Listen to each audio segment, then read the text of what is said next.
Hello everybody, and thank you for joining me. This is Ciara from Ciara Designs, and today I have some fun Oxide ink blended thanks cards. So let's jump right in. So to start, I am going to trim down my cardstock. This is just a piece of HammerMill cardstock that I've already trimmed down to the 4.25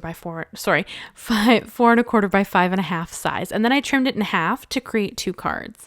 And then we're going to start doing some ink blending here in a second, right after I trim down the craft mat that I'm going to create for it. And yes, I made a mat as per usual. I can't stop myself. And for the mat, I took off 1/2 inch of each side that we would have had on a standard A2 sized card. So hopefully those measurements kind of give you an idea of what I'm kind of going for here. But honestly, a lot of the time I eyeball it and there's no wrong measurement. Sometimes I prefer really thin layers. Sometimes I like a bit of a thicker layer. It honestly just depends on what I'm kind of putting it around and how much I want the layer to stand out versus like the blended panel or whatever I'm putting in front of it. So there's no right or wrong way to do it. So I have 3 colors of Oxide ink, and I'm going to use Festive Berries, Seedless Preserves, and then Chipped Sapphire. And I'm just blending them along on the panel here, kind of in a linear pattern, just because that's kind of my preference when I'm going to heat emboss on top of an image, or heat emboss an image on top of the panel, which is what I'm going to do here. And you can tell that some of my inks are getting a little bit dry and they need to be re-inked. And I'm sorry the camera shifts around a little bit. It does this when I ink blend just because it's my cell phone connected to my desk. So when I ink blend, it shifts a bit, which I'm working on. I'm trying to make that a bit more stable, but right now it's kind of a bit of an issue. So hopefully that doesn't irritate you too much. I know it's a bit jarring, but hopefully it you can look past that a little bit, because it's not intentional. It's just one of those things when you don't have a really cool camera or something coming from the ceiling, which, hey, that may be a one-day thing, but not today, sadly. So you can see that my Chipped Sapphire is a little bit dry. I do need to re-ink it. I don't think I actually own the re-inker for that color, so I'll have to bring it in, but everything I do on one panel will be done on the second panel as well. So I'm pretty much going to show you mostly just for one panel, but they're both being done. And then I brought in the Simon Says Stamp Bold Thanks Wafer Die. And here you can see I have the chrome precision plate for my switch. And it is phenomenal, at least so far. I've only used it a few times, so I don't know how it's going to hold up long term. I only just got it like last week, so this is the first time I'm using it for die cutting, but you do have to be a bit careful. So I cut this thanks die out 6 times.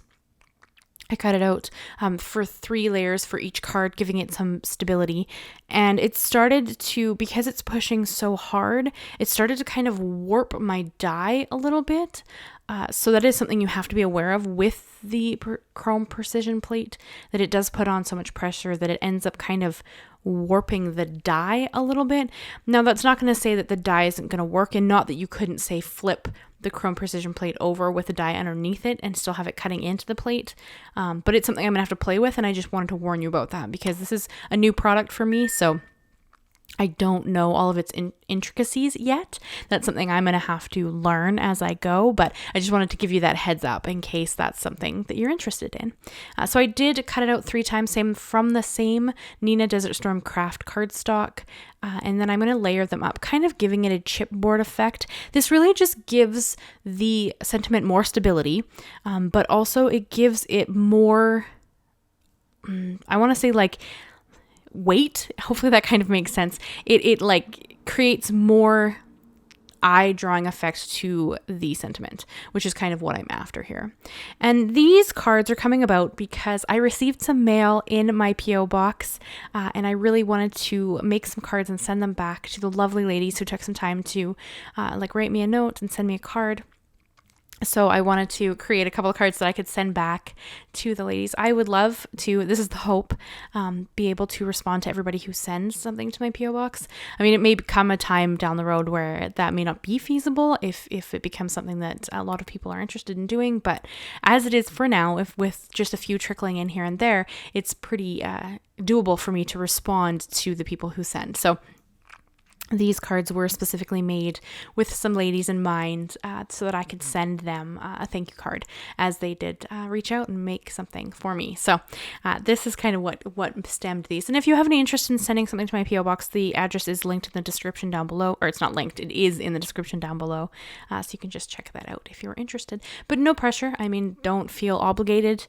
Totally, it's just if you would like to send something my way, awesome. If not, no worries. It totally is up to you. So, but it is an option if you're interested. So it is kind of like a see how this goes, because I've paid for it for 6 months to just see if there's any interest, just because if there isn't, which is totally fine, then I don't want to pay for it. So it's just kind of a test to see if there is some interest out there in kind of reaching out and sending some things my way. And I would like to add them into, I'm working on a studio vlog style video, so I want to add showing what comes to the PO box in that video as well. So if you send something and you don't want it shown in the video, 100% okay. Just let me know. Tell me that that's something you don't want on the envelope or in the card, whichever. And then I'll know that that's a preference. So otherwise, if you don't say anything others, obviously the addresses would never be shared. That information will never be shared.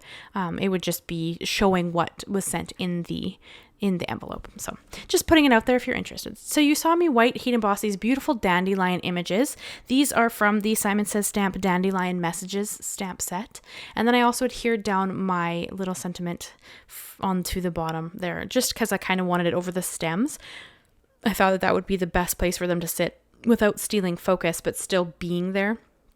And we are going to have to do a little bit to them as we go, simply because they end up not standing out as much as I'd like against that craft mat. So that's something I'm going to add in there as well. And I do have the Simon Says Stamp, that's the T-square ruler, just to help me line up the sentiments on the bottom there. And I'm pretty much adhering these layers all flat. I mean, you know that I have some dimension in the thanks sentiment, and I am going to bring in my Big Mama foam tape here in a minute and use that to add a little more dimension to a card. This is about as clean and simple as I can get. I do have a tendency to being a more is more crafter, and you'll see that as we go through with this card, simply because I couldn't resist adding extra stuff to it, which 100% not necessary. It's just a struggle for me not to just add more things, because I can, and sometimes I forget I could just stop. But I like it, so I'm okay with it. But at no point do you have to keep adding things to these. These are great as they are. But here is where I'm going to bring in my Big Mama foam tape. So this roll is huge, but it's very thin. Like the foam tape is quite thin, but the roll is large. So I've had this roll now for, quite a while. A year, maybe 2 years. I don't even know. I've had it for so long. I don't use it all the time. I don't prop things up like the panels as often as I could. Sometimes I bring just in my 3D foam squares and use those instead, because they add a little bit of dimension without being large. But when I want to do a panel like this, I do bring in the Big Mama foam tape generally, just because I find it so large and it's so thin that it's my preference. And this also is pretty forgiving. So you're going to see here that I didn't line it up as well as I thought I had, but I hadn't pressed it down, so I was able to just lift it off and then line it up again a little bit better. And now I'm not sure that they're perfectly centered, any of them, but I don't think the ladies that I'm sending these to would actually care. I don't think that that's going to be the first thing they think when they see them. So it's not a big concern to me. However, I mean, if that's something you're concerned with, you could, of course, measure things or change the layers up, or use liquid glue so you have a little bit of leeway to actually shift things around before you adhere them. But completely up to you. And I did splash on some perfect pearls mixed up that I have in a little mini mist bottle. I leave it on my desk.